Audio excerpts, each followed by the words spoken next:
Hello, welcome to the first episode of the second season of It Sure Is a Podcast. This is kind of the relaunch, but I mean, we never closed down. We kind of, new art, new things going on. Also, obviously you've noticed Eric has been here for a little bit, and after weeks of groveling, weeks of bribing me, I'm like, okay, he can join, he can be a staple, I guess. Hello, everyone. I finally wormed my way in. You're stuck with me now.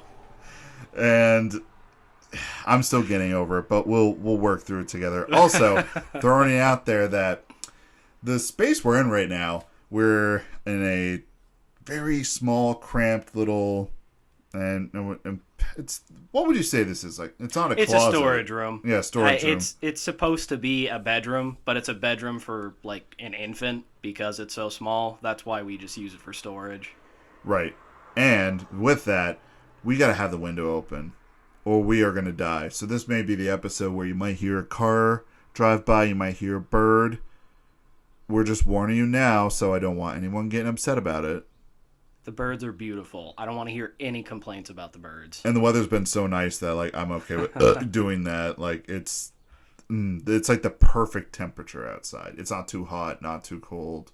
Yes. The humidity is a little bit. There's a little bit of that humidity stank on the end of it, but it's not as bad as it normally is out here. So yeah, seriously, it's only gonna get worse. I love that weather, but I know people hate it. So, big news. As of 9 a.m. on the day I'm recording this, which is the 23rd, Briar, the first draft, is complete. I am so excited. You got us all hooked with that first episode, and then it was just... Then I never did it again. Sorry, guys, I'm going to make it a book. Oh, man, what? I'm invested now. Yeah, I definitely set that up, and I know you've been listening for a while, so other people probably share the same sentiment. I set it up where I was like, all right, I'm going to make it this radio, kind of that podcast drama. We talked about this so many times before. And then it kind of turned out that it wasn't doable for me to just whip up an episode a week. It was not feasible. And that's when I really had to sit down and world build everything and then get the story consistently done. And there's a piece of paper in my keyboard. Get out. Yeah, and I've been just putting in the extra hours on just being able to get it done, but also not pushing myself. And the first draft is done. Ends at, right now it's around 230 pages. I was at 200 for a while, and then kind of Act 3, what happened was I wanted to add a lot of extra stuff, and then it started just to become bloated because it's already big. And that's when I'm like, I cut out stuff, and I'm like, okay, we're ending it. But I feel like after I edit it and then get it into some people who are going to read it, and that's going to be your penance. You're going to have to read this thing. Oh no, I get to read this thing I'm so excited for. I will say I think it's really cool that you turned it into like text into the book, because you are so, I've seen you talk about it, and you delve so deep into all of it. An episode a week would be cool as far as listening to it, but you can't go back and change the world. Like you said, this is the first draft of it. You can't go back and change the old episodes if you want that continuity between it all. So that world building, I mean, yeah, everybody, I won't speak for everybody, but I'm going to say it anyways. I think everybody's been waiting for the next one to come out, but I think it's going to be worth the wait that you were able to go through, build that solid world, and then the story can kind of grow out of the world that you're going to build. Yeah, and I mean, I've been doing a lot of research and a lot of getting perspectives and kind of gathering just information on like how to world build, and then also how to self-publish, because honestly, with my given situation, that is going to be the best route and the most realistic route. And it's not even something that I want to do to make a bunch of money. That's kind of like this podcast, where my intent was not that, maybe we only get a handful of people every week, and we only get like the max like 100 or something. Okay. One, I'm like, I'm just shocked that like at least like consistently 15 people listen to this. Get a room of 15 people. That's a lot of people. And talk to them. Well, I was talking to another podcaster, and she was telling me that she's like, yeah, in our first 3 episodes, we only had 600 people listen for the third. What? Yeah, I replied. It was on Reddit. I replied. I said, how the fuck do you get? And I don't swear on here, Law, but how the fuck do you get 600 people, and that's your first 3? Yeah, in the first 3. If anybody listens, because Brandon's the creative, he's the most genuine individual you will ever meet. I'm soulless. I'm dead inside. If you guys listen and like this, please tell your friends to listen. Smash that. I'm going to go the old school. Smash that like and subscribe button, please. Oh. No, not really. But seriously, if you have anybody who you think would enjoy this, let them know. Or if there's any topics you guys want to hear. This is about, like Brandon said, the creative process, video games, anything like that. The fun stuff in life to talk about. Yeah, absolutely. I mean, I promise I'm going to be better. He finally let me on, so I'm going to be better. I'm not going to railroad with all of my video games anymore. I don't know if you read the descriptions for the episodes, but every single one is like Eric manipulates, Eric holds him captive. I got those few episodes out. It had been building up for so long. I promise I'm gonna be. I'll sit back now, but for a little bit. For a little bit until you're like something else happens. But those are topics for later. And yeah, this person was saying that. How did I get derailed from talking about that? And I was talking about the book. I don't know. But I think I was saying that you have to read it. And the world I wanted to set up was something that was pulling inspiration from all my favorite things. And a lot of people are afraid to take inspiration from your favorite things because you're afraid you're going to be copying it. You don't want that. You don't want people to think, oh, well, you're plagiarizing this. Well, that's not. You can take inspiration from a lot of different things, and you should be able to, because finding those things that you like in life, things that you find that you're passionate about, or you find really creative. I don't think there's anything, as long as you're not blatantly ripping them off, let that inspire you to build your own world and your own characters and your own story. Because you're creating it, you're gonna put your own spin on it, so you're not ripping them off. And there's nothing that is inherently new and fresh anymore. Everything is just a retelling of something that we already. Yeah, absolutely. We spent half the last episode not the last one, the Boomer episode, the one before that. Which, all right, I want to clear the air real quick. Okay, yes, Eric and I, we feel very old. We feel worn down. Please don't think that we have the same mindset as, the concept of the boomer. This is as political as I'm going to get. We don't share the same mindset. We just share the age. We feel old. Our bones hurt. I want to be sure that this is a safe place for everybody to come hang out and just listen. I'm going to throw my apology in there as well. When we were talking about that, I didn't even remotely think it was just I'm tired from work and life and everything. I did yard work for a week because it's springtime and we're redoing stuff. Mm-hmm. What I was referring to is now I'm sore. I'm not that, as much as I complain about being old, I'm not that old. I shouldn't be sore. I'm just, I don't know. I guess I'm a wimp or something. You're like me. You're out of shape. And I don't think anyone who listened actually took it that way. But I want to be sure to throw it out there. Hey, listen. And I was telling you before the podcast started. I use that line of I'm a millennial who identifies as a boomer. I used it at one of the places I was working at, and the receptionist there was like, well, I only hope physically. And then that kind of got me thinking, she didn't get the joke, but at the same time, some people could take it that way. So I just want to throw that out there. And to be fair, certain people, you don't know what they go through in life. That could be a very, offensive thing, or you don't know what situations they went through to have them have that mindset. So, we'll throw that out there. We apologize for that. However, I'm not apologizing for the fact that I feel old. Yeah, exactly. I don't apologize for that. Okay. back to what we were talking about.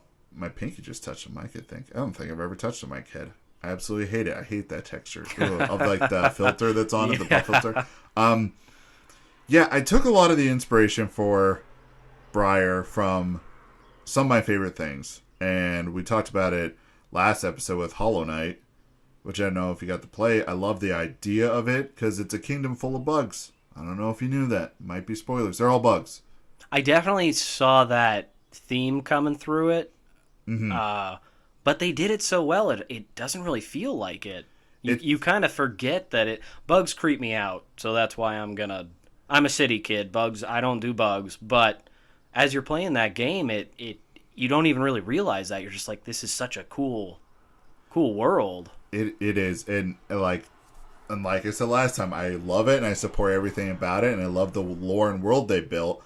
So I took inspiration from that. I also took inspiration from The Witcher because I just can't shut up about it.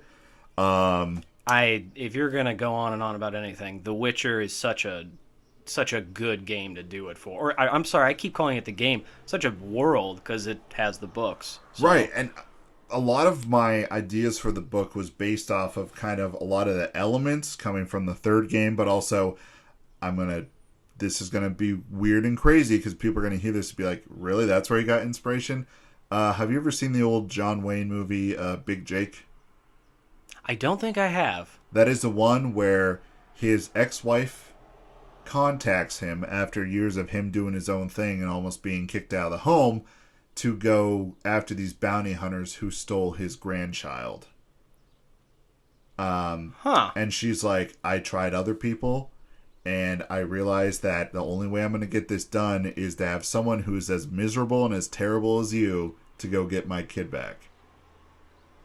And I don't know. It was a combination of me really getting into The Witcher. I watched that movie, and I was struggling through Hollow Knight only because that's just me and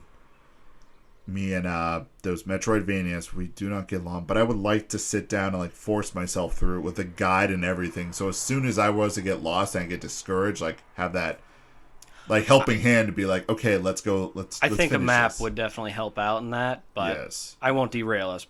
Continue. Yeah.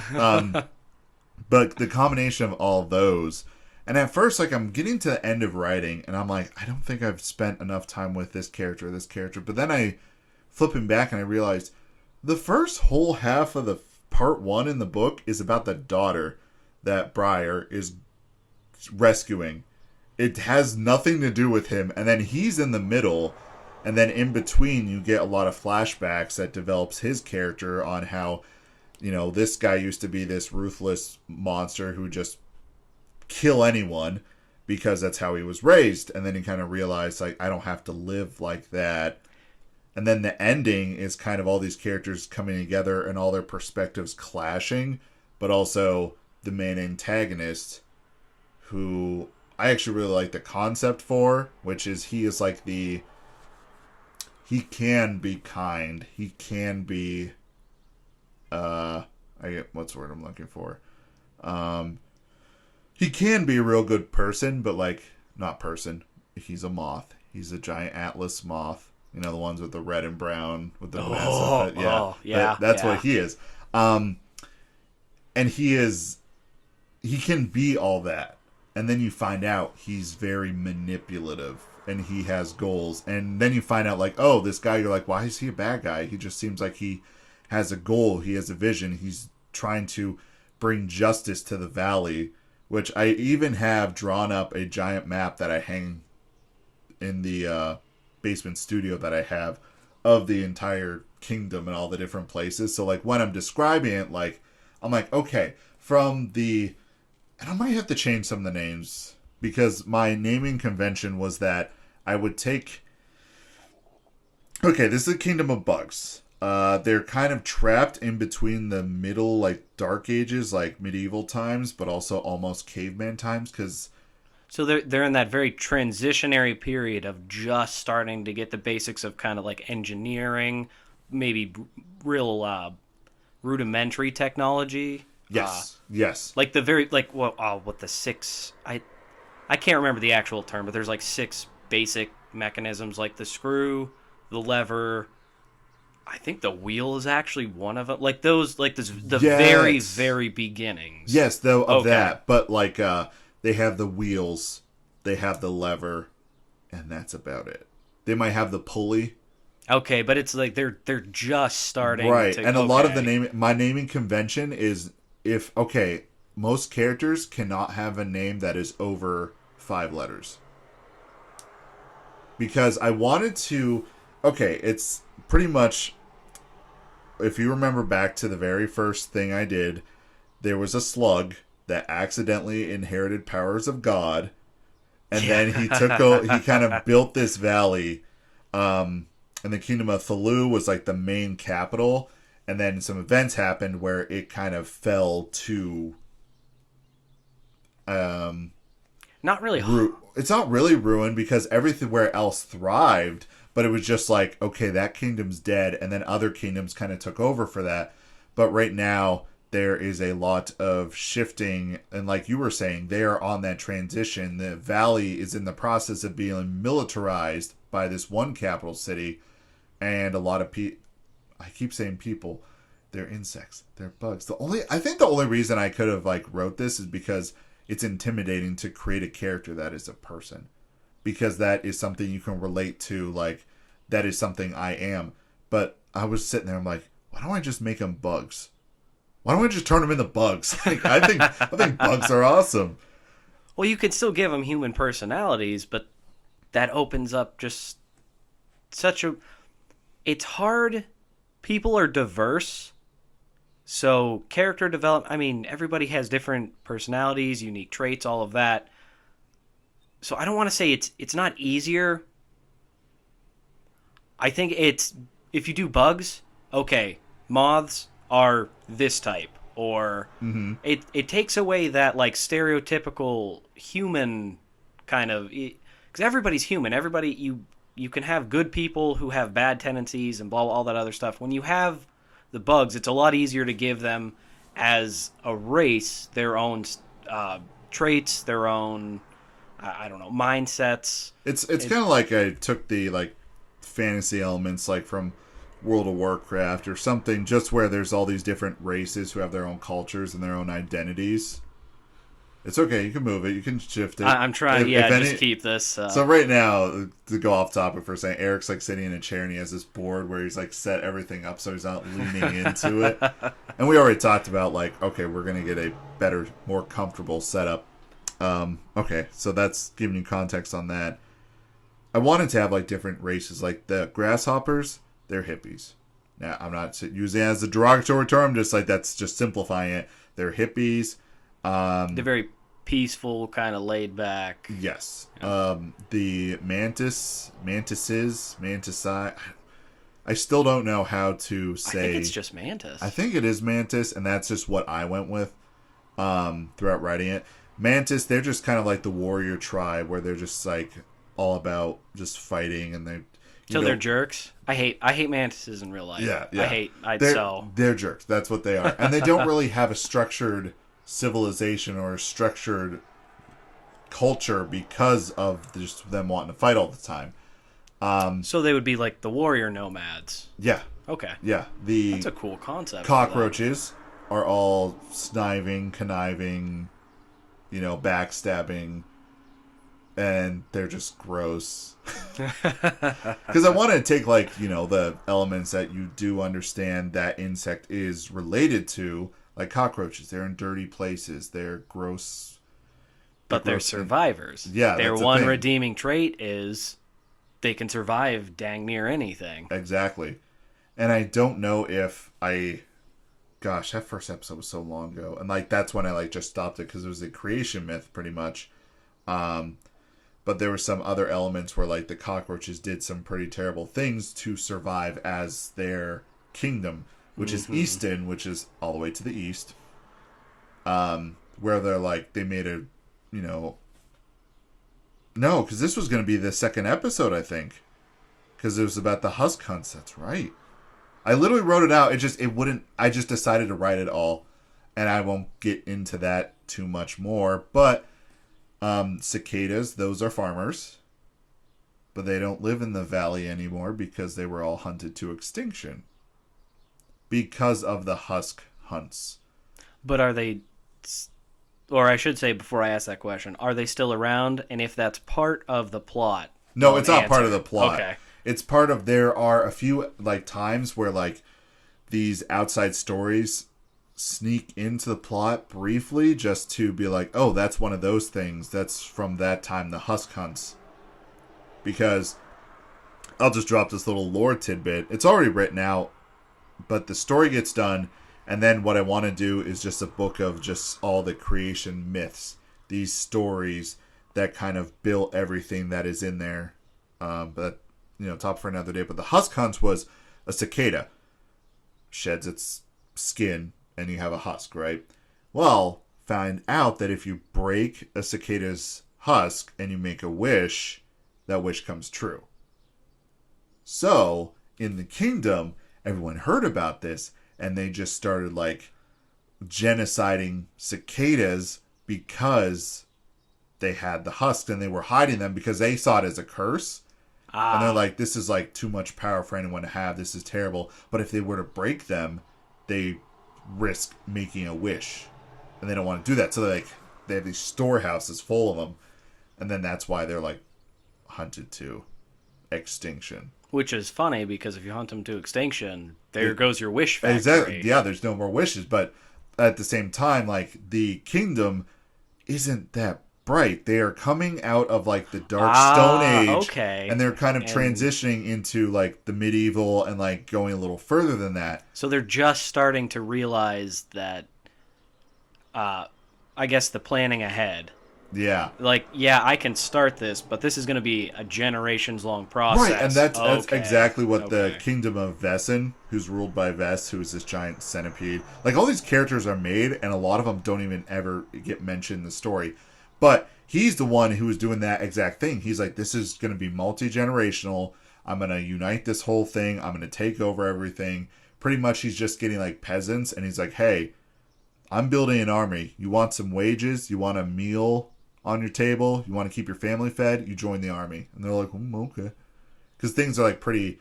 They're not bad, but they're not great in the valley either. There's tension, but there's not all-out war yet. Exactly. Okay.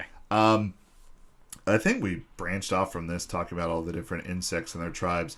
Grasshoppers, hippies, mantises are just dirt. Wasps, if they live in a hive, they are just this kind of collective, hive mind. But if they leave, then pretty much they're just like, survival of the fittest. Only look out for me. That's kind of the ideology they adopt. Then the beetles, they're just the brute force. They do have, like, little warrior societies, kind of like the mantis, but they are more civilized, I guess. Like, they actually have a structure compared to... They kind of have a little bit more of a... maybe moral compass? I don't know if that's right... Like, they have a code of honor. Yes, okay, I was going to say, because they're not necessarily always going to do the right thing, but they do have these rules that they follow, is what it sounds like. Yes. Okay. And then I think Ladybug shows up once in the story, and I never really thought of ladybugs, and it's just a waitress or a waiter. Did I make it a man? I think I made a point to make it a man because I was thinking of A Bug's Life, which was also another inspiration for the book Briar. And there was that big ridiculous tagline on the end of it, and I'm just cutting that, and I'm just sticking with just Briar. But all their, like, weapons, and they make everything out of bone, right? All their armor's made out of bone, and and I don't even know how I would describe this in the book, and it'll probably never happen. But the reason that they have all this bone is because someone was killed in the valley, and that's where the boneyard set up, where these insects have just been slowly mining away at the skeleton of a person. Oh, like an actual human. A human, yeah. Humans are considered colossi, and the flies, okay, we didn't even get to the flies, they're the race that is the necromancer. They are like a death cult. I remember you mentioning that in the episode. Very kind of dark, gothic style. Yes. That's the way their society was developing. Yes. and they kind of pose as a religion, and they're actually rather kind and supportive of all the insects, but also, like, if you see the behind the scenes stuff that happens, then you're like, oh, are they really good? Because you know how flies, like, reproduce. They, like, consume a bunch of dead flesh. They, like, poop out these eggs, and they put them in dead things. So what's interesting is where are they getting this dead stuff from? And I'm not going to go too much into that because okay? That's interesting. But they're getting this dead stuff from somewhere, and maybe some insects feel like, oh, we can bring this to them because then they'll pass on to the other side. But maybe these flies are just consuming these insects to make more babies. But they're like, oh yeah, we're going to get it to the afterlife for you. Which their afterlife is kind of just considered the dark. Which dark is the one magic system, but it's just like they're pulling kind of, I guess it would be kind of magical energies from somewhere else. And they only use it to manipulate, but some insects can use it for violent means, but the House of Flies, which is the church that whole fly thing is set under, doesn't like to do that. So usually those people are exiled, which that is important to the actual main narrative. And there was one other while I was talking. Oh, spiders and worms, those are God. Those are what? They're God. They're just God. The concept of God, where they're all powerful and they're just like, maybe not even God, because that is just like one being or three. I'm not getting into that, but like I think it would be more like Olympic gods, demigods. Yeah, because they're not all powerful, but because their power so it supersedes anything among the masses, that they would be considered godlike. Yes, that is exactly what it is. Because worms consume the flesh of the colossi. So, like, you know, when people are put in the ground, worms eventually go in there and eat them just because they're eating all the dirt. So they've gained the understanding of the colossi, which they see as, like, the all-powerful. And so it's an earthworm. It's what I like about it is it's an earthworm. It's nothing special. To a bug society that's just learning these rudimentary things, if an earthworm obviously gets, say, I'll say a modern-day human's understanding, even if it's just the average human, to a bug society, that would make them a genius. That would make them a sage to these bugs. And the spiders, and I'm so terrible about spiders are all considered like they know a lot more about what's going on than they lead on, and no one ever really sees spiders. Which is interesting because spiders usually would make webs and try to catch things. But since this valley gained this sentience and kind of grew into this society where they had cognitive thought and they had ability to think, they kind of disappeared, which made everyone like, why, you know, if you're thinking about that, like, why would they do that? And there's a reason for that, but that I won't go into. Because spiders are jerks. So can I equate them a little bit to, I don't know, you know, there's a lot of books about the Dungeons and Dragons world. Of. So would you almost equate the spiders to like the dark elf race a little bit, as far as they're kind of secretive? You don't normally see them outside of their own society because in that world they lived in a place called the Underdark, which is they don't live on the surface of the world. They live in the caverns that are underground. Yes, but their society is very. And it's a good thing it's like this way. And I'm gonna bring it back to Briar. For anybody who hasn't listened, they're very stealthy. They're very militaristic, but only in their own cities because their society is divided into houses. And it's acceptable that when a house wants to advance in power, they destroy a house above it. And if they're caught in the act, it's the whole city descends on when it's like, this is treason, and they destroy them. However, if they do it, don't leave any witnesses, it's kind of just this unspoken thing that, like, okay, you deserve this increase in rank. You did it. Nobody saw it. You were stealthy. This proves that you are able to go up. And then it's just nobody talks about the house that's gone anymore. No one. It's like they just cease to exist. So I guess the whole point I was going to bring it back to that is, the spiders are kind of a very sneaky society, very... Yes, yeah. Definitely. Okay. Yeah, no. Definitely, it's right on track. And the interesting thing that you brought up is, which kind of leads back to there are no original ideas anymore because all the butterflies and moths, this will go into the next group, they're, no pun intended, they're a monarchy. Ah. I was so proud of myself for that one. And they're ruled by a butterfly or a moth, depending. But, you know, she will have the final say, but they have all these different houses, these different clans that can throw up a opinion. They can throw up a vote. They can a poll almost, just like, hey, we need to see this happens. And all like the different clans have a different job. Mm-hmm. Well, the one clan that Atlas came from, which he's not even allowed back into the monarchy. You know, Atlas he's is the in giant exile. moth. Yeah, he's exiled because of something that happened to his clan from another clan that sounds very close to what you were talking about. And there's no justice for it. They were just like, hey, it sucks that happened, but we're going to restructure this clan now. You can still have your clan title, but yeah, we're moving on.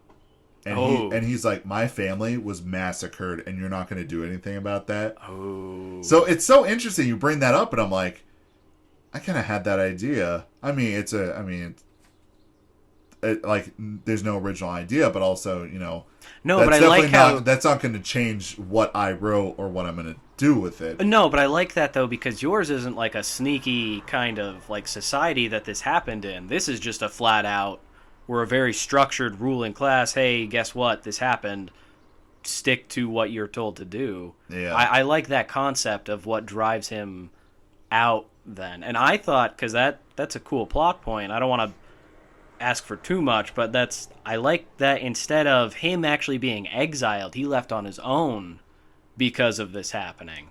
And when I tried to reinforce it, and here, all right, here's a question I've been having. I've been asking a lot of other people, and I get mixed reactions to this. I'm gonna go ahead and do it anyways, but I kind of want to throw this out there, and I may have touched on it in the podcast in the past, but at one point in the story, there is a moth whorehouse in one of the cities.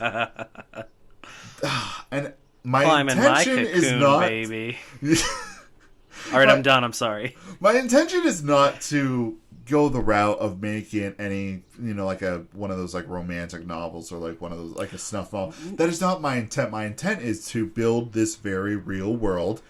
All these moths, which when he found this place, he was shocked. He's like, all these moths are treated like with such elegancy in the monarch. Why are they all here?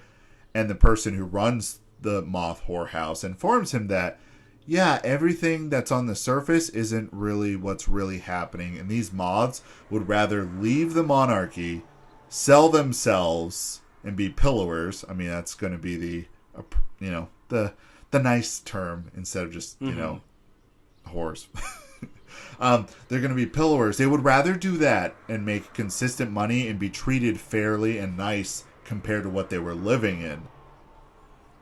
And it's just very clear that, yes, these insects are boning other insects that are not the same species. Well, that's which always... gets a little weird. No, well, that's an interesting concept because that's in every society. And that's the big push nowadays. It's, you know, people want to make sex work legal. It used to be obviously a very common thing. Now it went away because everybody looked down upon it. But now in a lot of modern thinking is people want this. Why are you going to push these people to the fringes of society? They're still people. Make it a trade. Make them protected. Make it a wage. Make them pay taxes, but pay them a fair wage. Why are you... Everybody wants it. Why are you going to degrade them and push them away and make them do this in such dangerous circumstances? You're a hypocrite. You know if you were single or if this was around, you would have used the service. Why are you all... So, but it's... I like that you threw that in there because that's a very interesting aspect of society that, especially when, like you said, high society, oh, everybody, this is so... We can't do this, and then... But, no, you can do it, and, like, the way you're framing it is they wanted it because it was a better life. I almost thought for a second there you were going to say other people wanted that, so these people were forced into it. No, but not that. Definitely. I like your way better. The other way is very dark. Yeah, That very sounds more dark. like a House of Flies than the monarchy. Yeah, no. Yeah. And my only concern is like I wanted to build a world, but I just didn't want to get, I guess, categorized and put into the kind of I don't even know how to word this, like the furry sexuality, like that kind of category, because that's not my intent, but I just want to kind of send some world building. I'm like, this is a very real world. This is, yes, it's a bunch of bugs, but it is a very real place. Like you said, a lot of that, that's a part of a society. That's a part of a world. I mean, even in Mass Effect, like we talked about, they like do explain how like the interspecies, like, you know what I mean? Yeah. Well, that's what you kind of want to know. You're like, all right, no, I'm invested in this. How do they bone? From the video game angle, yeah, it's like, well, if you romance them, and if this is going to be, a multi-game series, can you maybe have kids with them down the line? Some of them you can, some of them you can't. In this, it'd be interesting to see, can certain bugs procreate with each other? I know you said, obviously, it's not going to be like the romance novel, but at the same time, if he's going to find his long-lost, or his estranged daughter from him, he clearly had a relationship at some point. Is he maybe going to move on? That would lead into more stories for Briar, or is if he's successful at this, would somebody else want to use him as a bounty hunter or as a retrieval expert for their kids? Or it leads into, and obviously if this is going to be like multi kingdoms in this valley, my plan right now is to get one and done, but leave it open ended enough where it could continue. But I'm very impressed I got this far.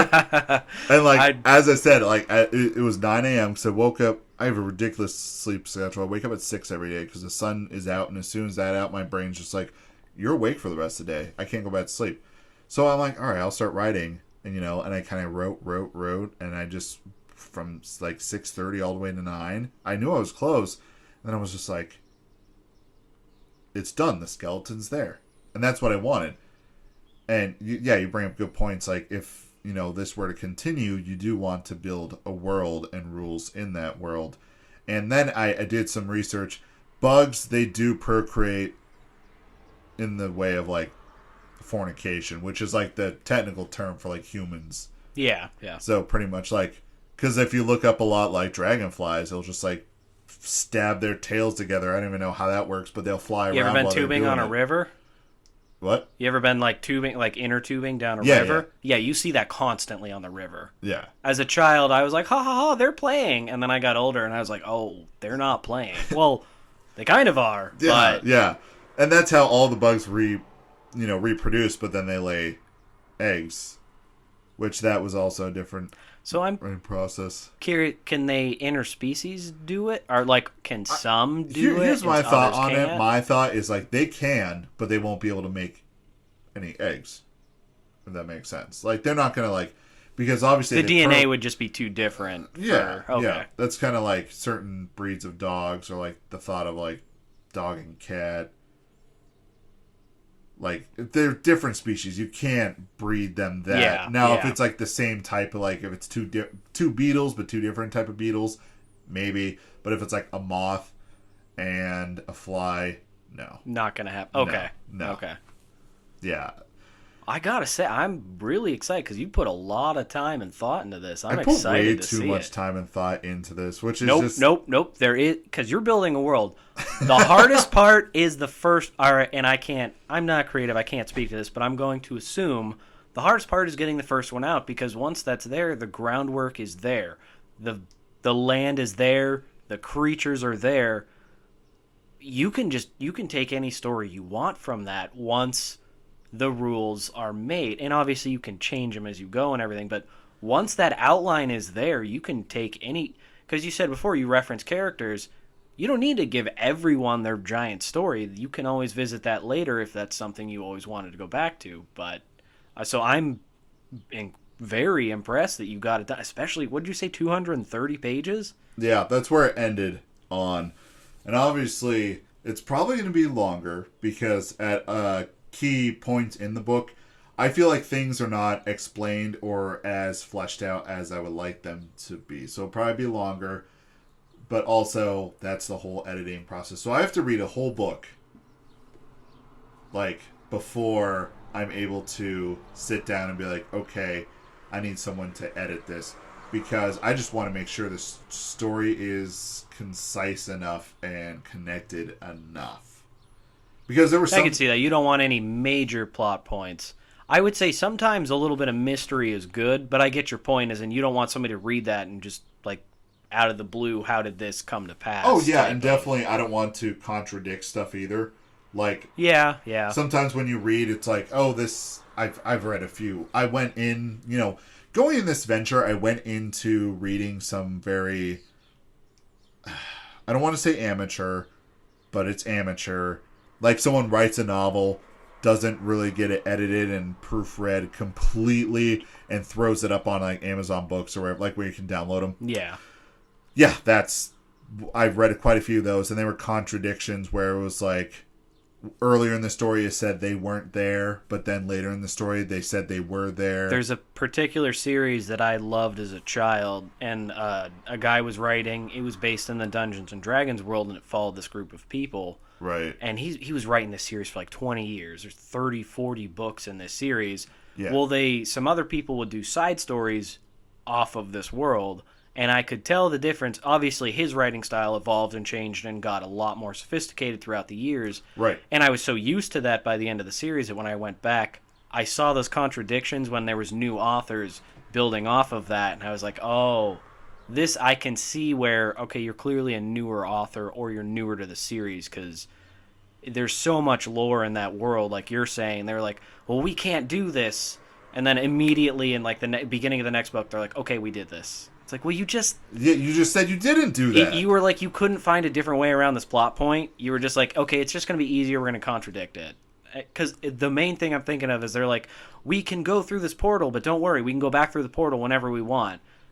Well, in the beginning of the next book, they're like, yeah, we're stuck up here on the surface because we can't go back through the portal. And you're just like, wait, literally, I just finished this other book and you just said this isn't. Yeah. And it's a small thing because clearly you wanted them to move forward in the story, but at the same time, as the reader, you're just, no, that bugged me. Don't do that.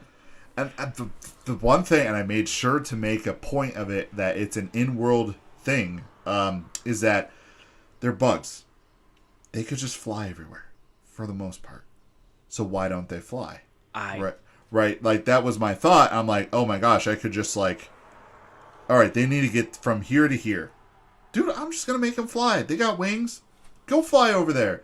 But that's not going to be very interesting, or there won't be that many high stakes if everyone is just flying everywhere, right? So my reasoning for that, and there's a big section in the book, is that anything that is like a mammal or bird is considered a vicious beast. That's what they call it, where all these things eat bugs. Flying. So if anyone tries to fly out in the middle of the valley, just in the air, a bird's going to get them. Okay, I like that. There's even a point where a character, they come across this whole nest of, and I mean, this goes even deeper. Let's go down this rabbit hole a little more. There's these feral insects that are popping up all over the kingdom, where they're reverting back to their primal instinct, where they're just like trying to kill anything that isn't them. Mm-hmm. So there's a point where they come across this massive log, and it's full of feral ants. And they're all like pouring out and trying to kill them, so like blockading it. And Atlas, when it's the group, Briar's daughter and Atlas are all in a group, which makes it interesting because you're like, why is the daughter hanging out with the bad guy? But you'll have to wait and see for the release. Yeah. Coming in the next few months, as I'm talking to Brandon, the author of the next best-selling book, Briar. I wish. I'm gonna play this up. I'm really excited about this. And I appreciate that, because someone needs to be, because I'm tired. I'm tired of just, like, as soon as I, like, put the last sentence in, I hit the period, it's just like, I was like, this wave of just, like... Relief. I was like... I just, like, laid back. I was like, I did it. And a lot of times, that's just what it needs to be. You just need to do it. Doing it is half the battle.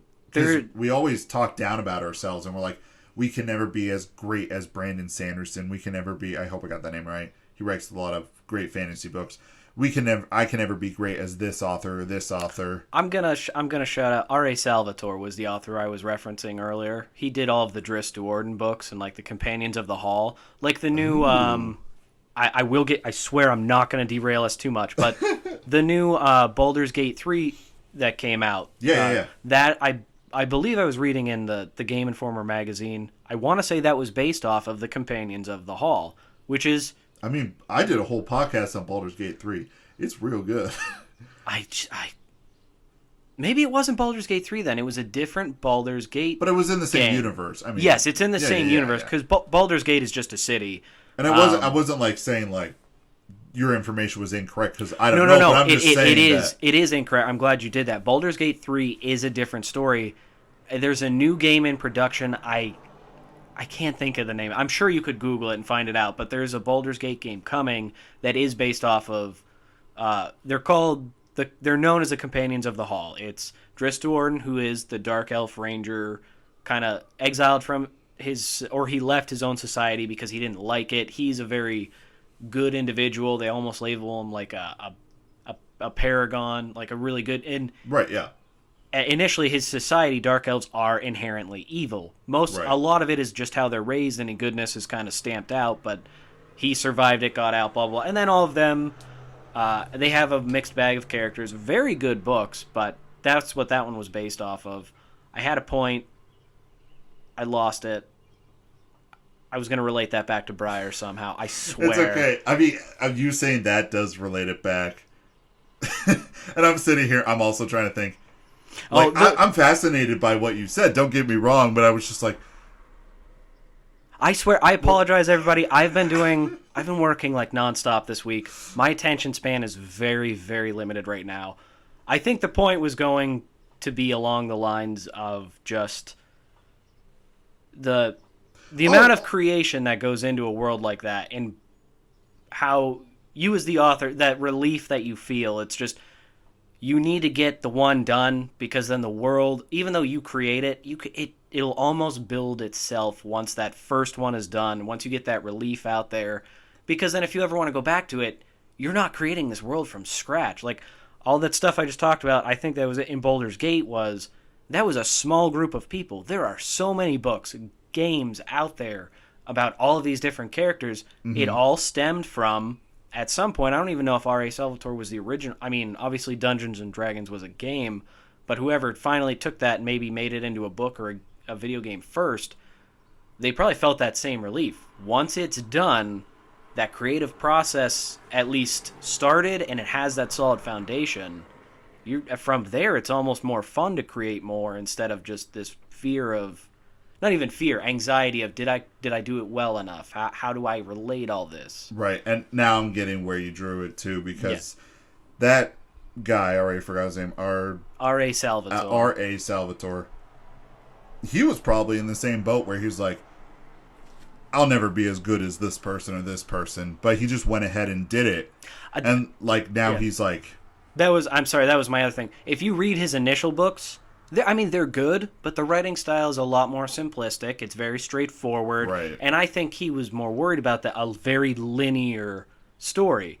After writing the book series for 20 years, later in the books, it's much more intricate. It's still very good, but I think he got past that fear, or not even fear, that the world is laid out. Now it's just about, I can get creative with it. I can create all these different characters and bring them together. I have this generation spanning world to work with. So that's that you got to get one out there. People are going to love it or hate it, doesn't matter. I'm sure they're going to love it. People are going to love and hate anything. You can't like do something like that and be like, I'm going to make everyone love it. No, that doesn't happen. Even the stuff you think everyone loves, like simplest comparison, Marvel movies. You look at those, they're like, they're fun. They're written well. They're enjoyable to watch. There's nothing bad about them. But you find people out there who are like, I hate this because it is popular, right? And the only reason I make that connection is just that regardless of what you do, someone's going to hate something you did. But like, be sure you do it for yourself. Yeah, you can't let that stop you. There's a podcast I listened to that relating to this. There were two creators of content, and the one guy is always saying like, "Man, I'm always worried this isn't good enough. I'm worried like people aren't gonna like it." And the other guy, he's like, "You got to do it. It doesn't matter if people don't like it. You have to do it to get it out there." He's like, "If they don't like it, so what? The worst that happens is you learn what some people might not like." Right. He goes, "But if you aren't getting that stuff out there, if you're not creating the content, if you're not pushing yourself, you're going to go stagnant and you're going to lose your motivation." And he goes, "And that's going to be worse than putting out a bad..." They make videos. He goes, "That's going to be worse than putting out a bad video." He's the thing is, like, even when someone writes a bad book, even if someone makes a bad video, even if someone makes a terrible movie, they still did it, which I'm envious of. I'm like, they went out on a limb and they did it. They took this vision and they put it out there. And again, the worst that happens is if it doesn't turn out the way you wanted it, you've learned from it.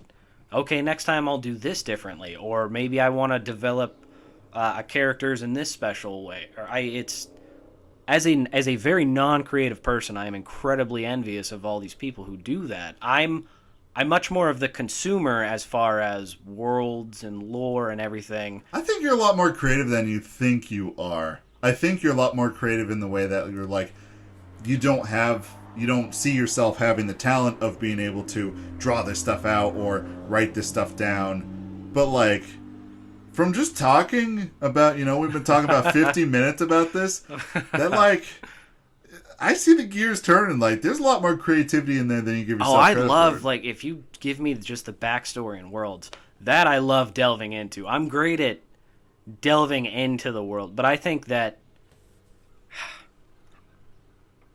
godlike view of being able to literally pull a world from nothing, I don't know if I have that spark. However, if somebody puts that world in front of me, I'll take off running. I can get stories from that. Right. So they give you like the sandbox. So like, all right, there's your sandbox. Exactly. There's all the toys, and you're like, I got this. I bring this up because we kind of tied the bow on that topic, going back to what I was saying, only because there are some people who are like, what were you talking about? Why were you bringing up about flying? Right? Insects and fly. Dang good memory. I held on to this. Feral insects. They come across a group of them, and they're going to overrun them. They're like, we're going to die. So Atlas is like, okay, give me a hot second. He flies up into the sky, gets attention of a bunch of birds, and brings them back down. Okay. So when they get to the stump, the birds like land, and they're trying to like pick at them and try to eat them. And then they just see all these ants, and they're like, oh, and they just start eating all the ants, and it gives them time to escape. So I didn't intend for that situation to happen, but with the rules I wrote out that, okay, we don't fly in the valley unless we have to because vicious beasts, whether it's a mole, whether it's a cat, whether it's the bird, they're going to eat us.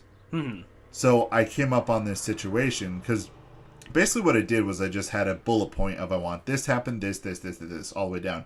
Anything in between, I kind of allowed it to be a little free form, which is why I have to go back and make sure everything's consistent and connects. And I thought about that, and it was like, okay, I want to introduce the feral insects. I want to introduce the monsters of the world that are, something that people fear. This is why, insects don't travel around the valley a lot because of this. I was right about to say this is why maybe if people were thinking, well, why is it contained to this valley? Well, here you go. This is the safe space, and here's why it's the safe space. Yes. Okay. And I wanted to introduce the idea of like they're zombies pretty much, or like they're zombies. They just eat stuff, then just just for anybody listening, as I'm going to assume, the Fallout series, like the feral ghouls, almost. Yes. Like, there were people who just devolved into obviously insects. Some of them have the sentience, but some of them, if they're not staying in society, or stayed outside, or maybe just never. And I'll leave it to the book to explain it. But I'm assuming maybe even some just never gained that sentience, and they've stayed with their primal instincts. Right. That is exactly that. Yeah, that's pretty much it. And like bringing the birds in to attack them, it kind of created that. I'm like, okay, how do I solve this problem within my world? And I thought about it. I'm like, wait a minute. They can't fly. And then I went and looked up. I'm like, do birds eat ants? And they're like, do certain birds, if they're hungry enough, they'll eat ants. I know they eat bugs and stuff. Yeah, and then at that point, I'm like, okay, these birds are hungry today. I think another unintentional item from that scene is it reinforces why you can't fly, because these ants are obviously, if anybody's seen an anthill, you know there's thousands, tens of thousands, hundreds of thousands. Yeah. That's an army in that valley world. Well, if a couple birds come down and cause that to be put in disarray, you're not going to mess with birds. There's a reason you don't risk flying unless you are in desperate straits. So I think it kind of reinforces both aspects of it in like a really unique way.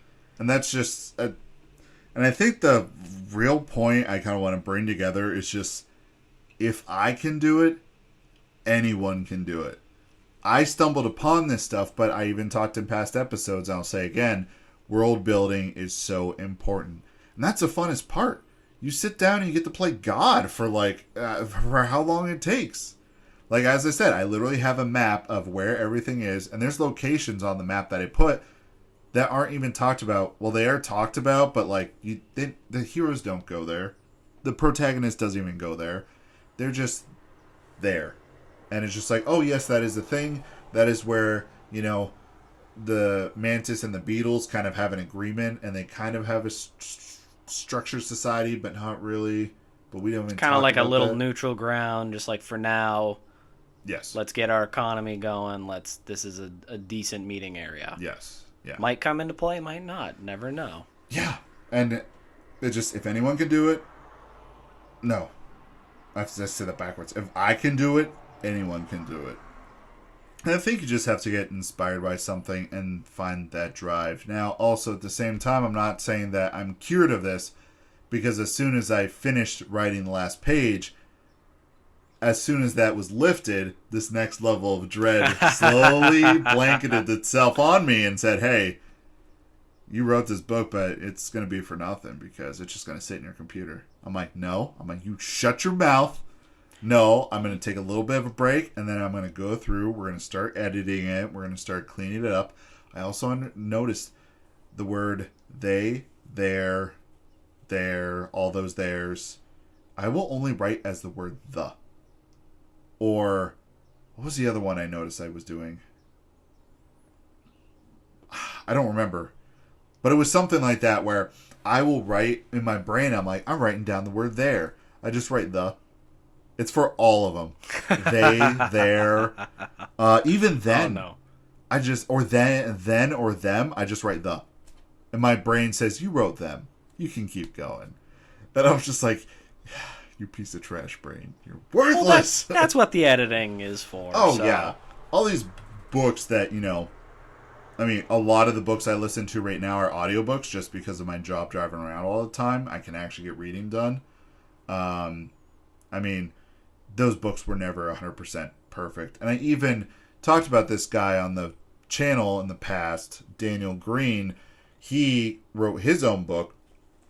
He came out with it. It's pretty good. I liked it. I thought it was good. But there was one spot where it's published and everything, and there's a spot where there is a last name that is incorrect. Like, they're talking about a couple and they use them in the term of their last name, and only in that one instance the last name is wrong. But that's the thing. It's like, the book's not ruined because of it. Yes, you see the little blemish there, but it's not ruined because of it. But also, it's just like, okay, this is how realistic, the process is to get things worked up and edited. And he explained that he had a lot of people edit it. He had paid some people to edit it. It just, it happens.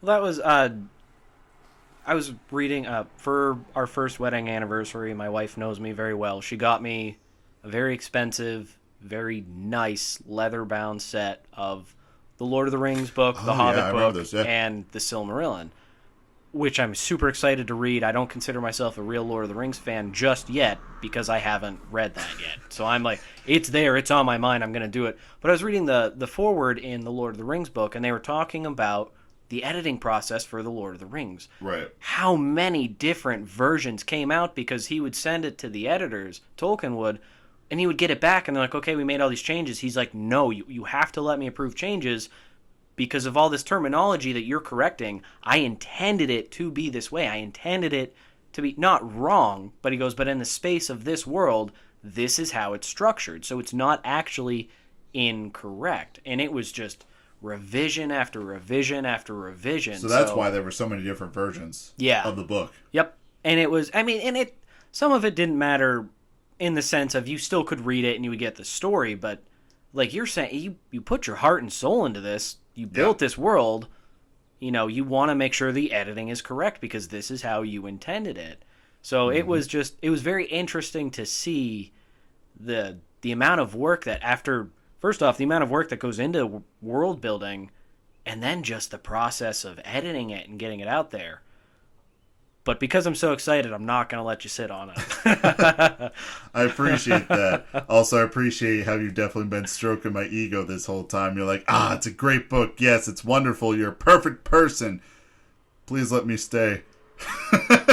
Well, one of us has to be the paragon because, again, I'm the soulless one. I'm going to be promoting all this stuff. I'll tell everybody now, I apologize, but I believe in this. I think you are a crazy creative individual. I want to see what else what you can come up with, and then my shameless self will promote. Right, you'll be the shill that just shows up and like promotes it. And I'm gonna be the '80s, like I'm gonna have the '80s suit with the hair slicked back.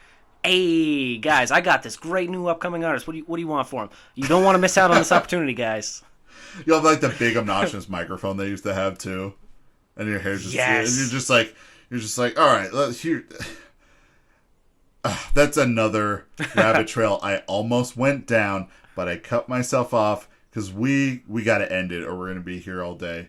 All right, so just one more time, though, I am going to say, everybody, obviously, it'll be updates on the podcast, but coming out after the editing process, Briar, tell your friends about it, get them all hyped. Obviously, details will be coming as they are, available, but also, get excited. Okay, all right. Since you're throwing out there, gauge your expectation, keep them low, because if it's better than what you think, then you're going to be pleasantly surprised.